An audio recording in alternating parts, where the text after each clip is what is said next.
Quem deu dívida mais de 100 mil reais? Levanta a mão aqui pra gente entender. A galerinha já. Só a Brenda tá assim, só nós. Legal. Quem deu dívida mais de 10 mil reais? Só para eu entender.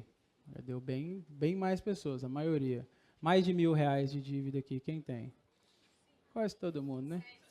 5, 7. É isso aí. Então, assim, ó, agora você vai pegar na frente da dívida que você fez aí, lá embaixo você já colocou o valor, né? Agora eu quero que você você vai numerar as suas dívidas. Nós vamos dar um número para cada dívida dessa, tá? No banco de dados a gente tem um ID para cada coisa que a gente coloca. Nós vamos dar um ID. A gente não vai mais chamar a dívida pelo nome dela, nós vamos chamar pelo ID dela, tá? Vou falar agora, calma, respira. Tô doido? Por ordem de quê? Calma, menino. Nós vamos numerar a dívida da seguinte forma, da menor para a maior. Então, eu devo R$ 50 para o Tupete. Tupete, número 1. Número 2, eu dei uma dívida de 150. É o número 2. Número 3, número 4, número 5, até a sua dívida mais cara, todas as dívidas, da menor para a maior, tá? A menor vai ser o número 1 e a maior vai ser o último número. Faz aí rapidinho aí pra gente aí. Aí, beleza. Então, vocês entenderam a lógica, né? Então, a menor dívida é a número 1, a número 2 é a segunda menor e por aí vai, da menor para a maior. Essa é a ordem que a gente vai numerar as dívidas. Agora a gente tem um mapa, uma fotografia da saúde financeira nossa, de como que a gente gasta o nosso dinheiro, tá? O que a gente fez nessa parte da manhã? A gente tem um mapa de como que a gente gasta, de onde que vem o nosso dinheiro, para onde que vai o nosso dinheiro, como que a gente diminui o para onde que vai, né? E agora quanto que a gente tem de dívida? E aí a gente teve várias surpresas. Primeiro, a única coisa que a gente sabia, todo mundo aqui sabia, era quanto que ele ganhava, né? Alguém teve surpresa com quanto que ele ganhava? Não, todo mundo sabia. Quem teve surpresa com quanto que saía? Levanta a mão para mim saber. Então, quase todo mundo teve surpresa com quanto que saía. E quem teve surpresa com o valor total da dívida? Levanta a mão. Misericórdia. Você tem que levantar a mão para falar misericórdia, não, menina. Então, isso é bom, tá? Isso é bom. Se existe problema, existe o ponto de correção. Então, legal, a gente está corrigindo isso aí. Depois, pode falar? Não, é por ordem de valor mesmo, não de prazo. Tá? É valor, não em prazo. Porque depois do almoço nós vamos fazer um plano de como que a gente quita todas as dívidas. Tá?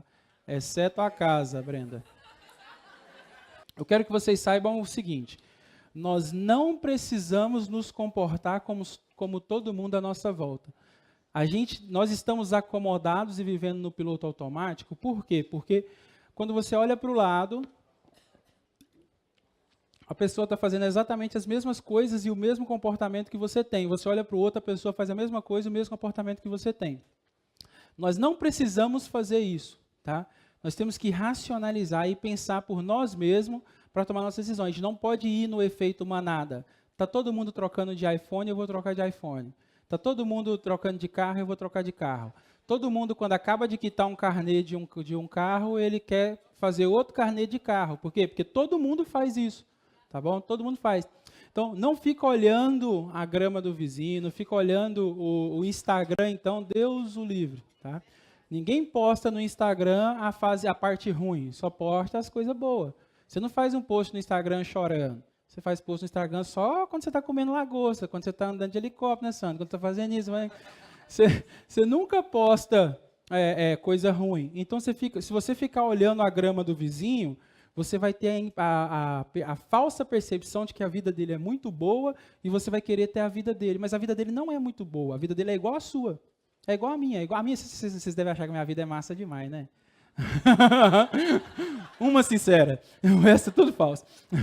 Vocês devem achar que a minha vida é massa demais. Minha vida não é massa demais. Eu tenho uma pressão sobre mim que é muito maior do que sobre todos vocês.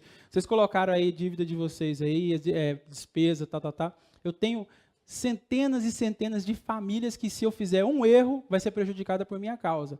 Então, tem esse peso em cima de mim. Bum! Esse peso. E por causa disso, eu tenho que tomar remédio para dormir, eu tenho que tomar remédio para ficar acordado, entendeu? Então, assim, por causa desse peso e dessas coisas, minha vida não é o que vocês pensam, tá? O que vocês veem é o que eu deixo ver. O que, não só vocês, que eu estou falando todo mundo. Então, a vida de todo mundo, 100% das pessoas, não é o que a gente vê. Então, não se iluda de querer olhar a grama do vizinho e achar que ela está mais verde, porque não é que ela está mais verde, é a sua percepção que está fazendo ela ficar mais verde, é como você está olhando para ela. Então, o exercício final, assim, o que a gente tem que deixar entender claro nessa parte da manhã é que não precisamos fazer o que todo mundo está fazendo. E, segundo, ninguém está feliz e satisfeito. A perfeição se chama, eu tinha apagado, morte. A morte é a perfeição, tá bom? A glória, isso é a perfeição, não existe isso. Então, tipo assim, enquanto você viver, todo mundo a gente vai ter momentos bons e momentos ruins.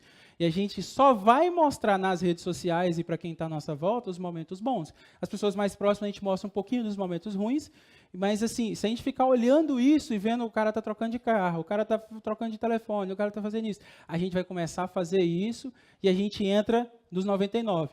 Entenda o seguinte, eu já falei isso algumas vezes, agora eu vou falando para vocês. Se a gente quer participar, se a gente quer fazer parte de 1% da população que alcançou a independência financeira antes dos 30, 40 anos de idade, se a gente quer fazer parte do 1% da população que ganha mais do que os outros 99 juntos, se a gente quer fazer parte da população, daquela pequena percentual que eu não sei qual que é, mas que tem a independência financeira, que não precisa trabalhar para manter o estilo de vida, a gente não pode comportar igual todo mundo, concorda? Porque se está todo mundo fazendo aquilo, e está dando aquele resultado, não tem como a gente fazer aquilo e ter um resultado diferente, né? Aí você falou, só um louco para fazer a mesma coisa e esperar resultado diferente. Quando a gente faz um teste, se ele der um resultado, a gente repete o teste meio que para confirmar o resultado e pronto.